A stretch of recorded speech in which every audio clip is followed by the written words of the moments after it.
Assalamualaikum warahmatullahi wabarakatuh. Apa kabar sedulur semuanya? Salam sehat, damai, dan bahagia.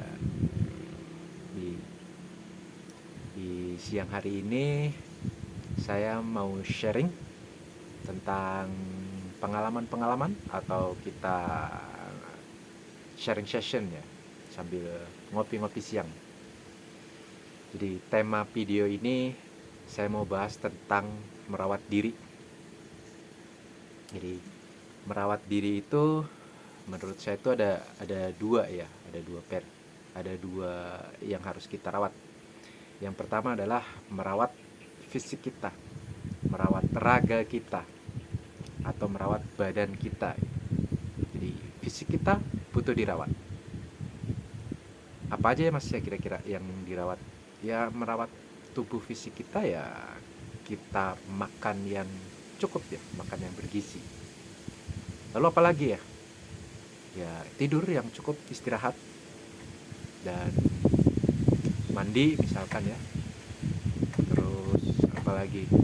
Merawat ya kayak rambut, membersihkan badan kita gitu ya. Itu termasuk merawat diri kita gitu supaya kita bisa sehat. Nah, itu yang dari kecil kita sudah dilatih ya untuk merawat diri, fisik kita.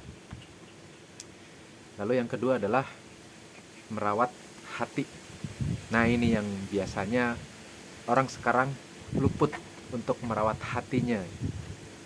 Jadi, kita hanya fokus dengan sesuatu yang berfisik saja. Kita lebih fokus kepada sesuatu yang bisa dilihat secara kasat mata ya. Jadi kita lupa merawat sesuatu yang tak terlihat. Apa sih yang tak terlihat? Yang terlihat adalah rasa hati kita. Hati kita tidak dirawat. Jadi di video ini saya mau coba berbagi ya tentang merawat hati. Lalu gimana mas? Kira-kira merawat hati itu seperti apa? Jadi kita selama ini menjalani hidup ya, terkadang hati kita tidak dirawat, hati kita dibiarkan kotor, yang akhirnya ya berpengaruh juga pada fisik kita gitu. Jadi hati yang tidak dirawat itu akan berpengaruh juga di fisik raga kita. Misal hati kita banyak menyimpan dendam, amarah, kesedihan, takut, cemas, was-was.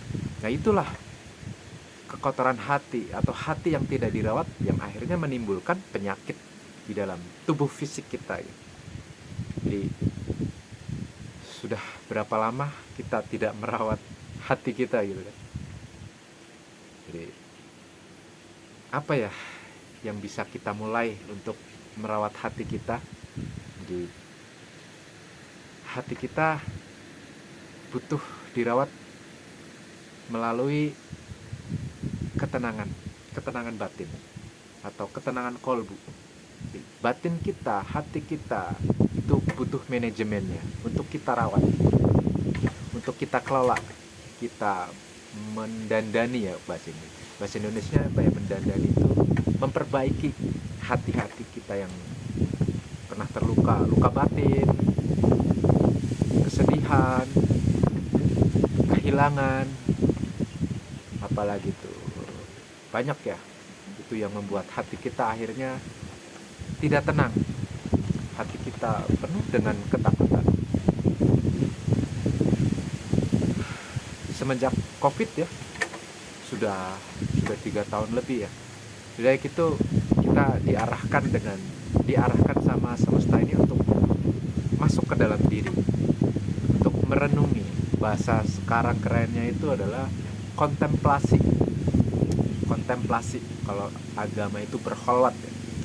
Kalau nabi kita ya, Nabi Muhammad yang agamanya Islam, Nabi Muhammad itu kontemplasinya di gua ya, gua Hiro, proses membersihkan diri. Nah kita sebagai umatnya ya, dengan zaman yang sekarang ya, zaman milenial, kita bisa untuk berkholwat ya, atau berkontemplasi itu di rumah kita masing-masing, bisa dipraktekkan, mengikuti zaman, mengikuti perkembangan zaman dengan cara kekinian seperti itu. Apa sih yang kita bersihkan dari hati kita? Yaitu penyakit hati. Banyak gak ya penyakit hati? Oh, banyak banget. Kayak sesuatu yang masuk ke dalam diri kita itu harus kita rawat. Hati kita harus kita bersihkan dari penyakit-penyakit kekotoran.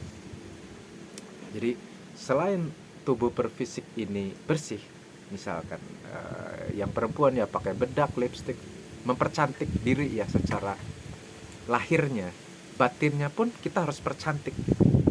Kita harus bersihkan supaya kita tidak merasakan sesuatu yang bikin kita gemrungsung, tidak tenang. Kalau lagu itu ya ikan di dalam kolam ya. Jadi kalau kita mau jernih ya harus ditenangkan dulu gitu. Batin kita kotor, ya kekotoran itulah yang harus kita buang. Kekotoran itu apa? Sifat-sifat negatif yang ada di dalam hati kita. Itulah yang membuat hati kita kotor. Jadi meruat diri, introspeksi ke dalam diri. Kita merenung, apa sih yang selama ini saya salah? Coba sejenak untuk diam dulu ya, duduk, merenung. Yang suka kopi bikin kopi, yang suka teh bikin teh, yang suka wedang jahe mungkin bikin wedang jahe, buat wedang jahe. Lalu kita menikmati nafas kita dengan rileks, tenang. Baru kita bisa masuk ke dalam rasa kita. Rasa adanya di mana? Rasa adanya di hati. Ini kenapa nih kok gembrungsung gitu? Itu perlu kita bersihkan. Lalu dari mana sih datangnya kegembrungsungan hati itu? Yang paling sering ya, bukan yang paling sering ya, tapi yang datangnya kegembrungsungan hati itu adalah salah satunya dari ini, pikiran kita yang selalu loncat-loncat, gak pernah diam, loncat terus. Hari ini atau detik ini, sekarang ini kita memikirkan masa depan, penuh ketakutan, penuh kekhawatiran, padahal masa depan itu ya belum tentu terjadi gitu. Kan masih di masa depan, belum saat ini. Terkadang pikiran kita juga memikirkan masa lalu, masa yang sudah kita lewati gitu. Padahal ya itu sudah terjadi gitu. Kita nggak bisa balik ke masa lalu. Ya udah, yang lalu ya sudah terjadi gitu kan. Kita hanya bisa merenungi apa yang pernah kita salah di masa lalu, yang kita bisa perbaiki sekarang ini.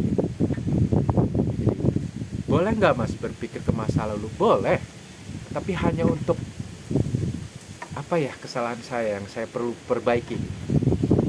Tapi jadi ketika kita berpikir masa lalu, itu tidak untuk kita sedih, menyesali seperti itu. Kita hanya butuh mengakui bahwa kita pernah salah. Ya, saya manusia, saya bukan dewa gitu. Saya punya salah, ya pasti. Setiap orang pasti ada salahnya. Nah, itulah fungsinya permenungan diri untuk merawat hati kita. Lalu gimana dong Mas kalau kita sulit ya mendiamkan pikiran? Kalau nggak berpikir di masa lalu, kita berpikir di masa depan, yang dua-duanya ya nggak ada terjadi di saat ini, sekarang ini gitu. Loh, ayam berkokok ya. Jadi kalau kita menikmati sekarang ini, ya kayak tadi saya mendengarkan suara ayam yang berkokok gitu ya. Jadi lanjut ya, gimana Mas cara mendiamkan pikiran? Satu-satunya mendiamkan pikiran adalah kita meditasi atau kita ibadah ya. kita fokus kepada nafas kita. Sebenarnya kita itu kan syarat untuk hidup ya bernafas gitu. Gimana supaya pikiran kita diam lalu fokus masuk ke dalam hati kita, fokus untuk merawat hati kita. Ya selain meditasi, selain kontemplasi ya, kita akui dulu kita pernah berbuat salah apa aja. Nah disitulah setelah kita mengakui kesalahan-kesalahan yang pernah kita buat ya, kita harus terima. Ingat ya, hukum alam itu kan tabur tuai. Tabur kebaikan, kita akan mendapat kebaikan. Kalau kita pernah menabur keburukan, ya kita harus terima gitu. Kan kita yang berbuat gitu, ya kita harus terima. Setelah itu kita akan menerima. Oh iya, saya pernah berbuat salah. Saya pernah mengumpat kata-kata kasar kepada orang lain gitu, sehingga sekarang saya menerima karmanya. Saya diomongin kasar sama orang lain, yaitu kita harus terima gitu. Tapi kan nggak selamanya. Kita hanya menarik yang dulu pernah kita perbuat gitu, ya harus kita terima. Setelah itu ya kita berserah, kita pasrahkan kepada Tuhan kita gitu. Ya, Tuhan, saya dulu pernah berbuat salah gitu. Jadi saya siap salah seperti itu. Kita seolah-olah berbicara kepada Tuhan kita ya, atau di dalam renungan itu kita berbicara dengan diri sendiri ya. Diri sendiri yang sejati, kita ngobrol ya. Bahasa Inggrisnya ya self talk ya. Ngobrol dengan diri sendiri. Kita mengakui kesalahan, kita menerima apa yang kita pernah berbuat. Nah lalu setelah itu barulah kita mulai pelan-pelan untuk memperbaiki hidup kita, memperbaiki batin kita. Rasa kita diolah, kita install ulang. Jadi sesuatu yang kotor ada di dalam diri kita, itu kita bersihin satu persatu. Mas, tapi misalkan kok gak ada perubahan ya, atau misalkan untuk berapa waktu ya. Nah ya ini tergantung dari keistiqomahan kita. Jadi kalau misalkan Bapak Ibu ya punya waktu luang, sering-seringlah menyendiri, sering-seringlah kontemplasi. Kita menyadari apa sih tujuan hidup kita, kenapa sih saya tidak bisa tenang, apa sih yang saya cari selama ini. Terus kita olah untuk ngobrol dengan diri sendiri gitu. Kita hormati diri sendiri, kita sayangi diri sendiri. Jadi kalau saya mau menyayangi orang lain, ya diri kita sendiri dulu gitu. Kita peluk diri sendiri dulu sebelum kita menyayangi orang lain seperti itu. Saya dulu harus bahagia. Mana mungkin saya membahagiakan orang lain kalau saya masih gembrungsung, cemas, takut, was-was. Itu yang harus kita buang secara perlahan. Jadi itu ya Pak, Bu, Mas, Mbak, supaya hati kita tenang, damai, maka yang di dalam ini akan muncul di wajah kita. Jadi kita nggak gelap gitu ya, kita bisa fresh, kita bisa selalu tersenyum misalnya. Kita selalu tersenyum. Jadi everything is energy. Vibrasi kita yang mumet, pusing, berundet, yang gembrungsung, nah itu kan memancarkan ke semesta. Kita rubah sekarang, mulai saat ini, mulai sekarang kita belajar untuk selalu belajar membersihkan diri, supaya kita memancarkan kepada alam semesta ini ya rasa syukur kita, rasa syukur menjalani hidup kita gitu ya. Hidup yang selalu nerima. Ada uang, alhamdulillah. Nggak ada uang, ya tetap alhamdulillah gitu. Punya rumah alhamdulillah, nggak punya rumah sementara masih ngontrak pun alhamdulillah. Diuji sehat, diuji sakit, ya tetap kita nikmatin alhamdulillah. Sehat harus lebih alhamdulillah lagi. Kita coba untuk merawat ketenangan hati, merawat kekotoran hati agar kita bisa selalu bersyukur. Jadi rasa syukur kita lah yang akan kita selalu pancarkan pada semesta ini. Oke, itu dulu sharing saya kali ini. Mudah-mudahan ada manfaatnya, Pak Bu. Kalau masih ada salah-salah kata, salah-salah kalimat, saya atas nama pribadi minta maaf yang sebesar-besarnya. Oke, jangan lupa untuk selalu jaga rasa kita agar tenang, damai, dan bahagia.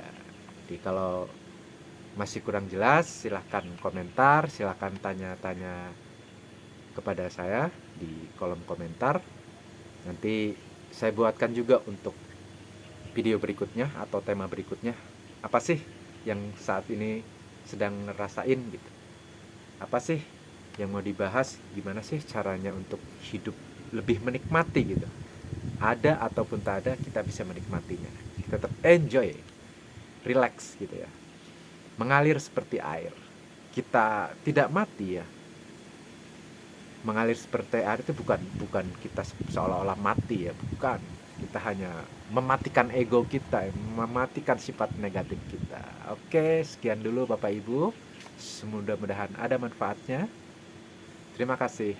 Selamat bahagia.